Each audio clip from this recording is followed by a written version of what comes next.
Hi, இன்றைக்கி நம்ம பார்க்க போகிறது பூரிக்கிழங்கு மசாலா. அதுக்கு தேவையான பொருட்கள் உருளைக்கிழங்கு, வெங்காயம், தக்காளி, கேரட்டு, பச்சை மிளகா, இஞ்சி. இப்போ ஒன் பாட்டில் எப்படி செய்கிறதுன்னு பார்க்கலாம்.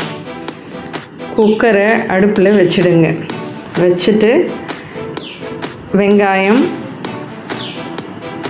உருளைக்கிழங்கு, தக்காளி, கேரட்டு, பச்சை மிளகா, இஞ்சி எல்லாத்தையும் போட்டுருங்க. அரை டீஸ்பூன் மஞ்சள் பொடியை போட்டுருங்க. தேவையான அளவுக்கு உப்பை போட்டுருங்க. இப்போ 1 டம்ளர் தண்ணி ஊற்றுங்க. போதும். தண்ணியையும் உப்பையும் கம்மியாகவே போடுங்க. ஏன்னா தண்ணியை குக்கர் நிறையா அப்சர்வ் பண்ணாது. அப்புறம் தண்ணியாக இருக்கும். அப்புறம் அதை நம்ம அதை கெட்டி ஆக்கிறதுக்காக இன்னும் கொஞ்சம் நேரம் வைக்கணும். அதனால் நீங்கள் தண்ணியை கம்மியாக ஊற்றுங்க. இப்போ இதுக்கு நான் 1 டம்ளர் தண்ணி தான் ஊற்றிருக்கேன். குக்கரை மூடிடுங்க. 2 விசில் வந்தால் போதும். அதுக்கப்புறம் அடுப்பை நிறுத்திடுங்க. இப்போ குக்கரை திறந்திங்கன்னா எல்லாமே நல்லா வெந்திருக்கும்.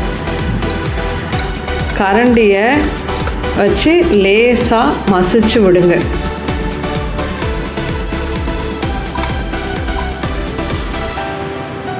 இப்போ இதுக்கு நம்ம ஒரு தாளிப்பு மட்டும்தான் கொடுக்க போகிறோம்.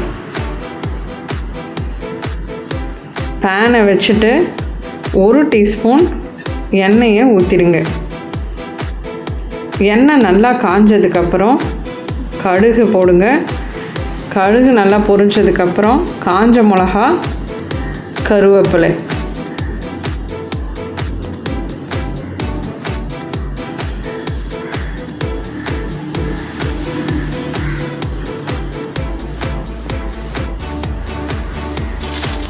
கருவேப்பிலை போட்டு நல்லா பொரிஞ்சதுக்கப்புறம் இந்த கிழங்கோட அதை கொட்டிடுங்க.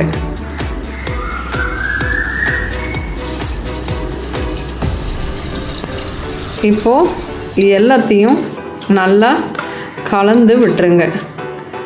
அவ்வளோதான், நமக்கு 1 பாட்டில் பூரிக்கிழங்கு மசாலா ரெடி ஆயிடுச்சு. யார் வேணாலும் நம்ம இதை ட்ரை பண்ணலாம். ரொம்ப ஈஸியாக செஞ்சு முடிச்சிடலாம். இப்போது நம்ம பூரி வச்சுட்டு இந்த மசாலாவை வச்சு நல்லா சாப்பிடுங்க. ட்ரை பண்ணி பாருங்கள். சமையல் ரொம்ப ஈஸி தான். அவ்வளோதான்.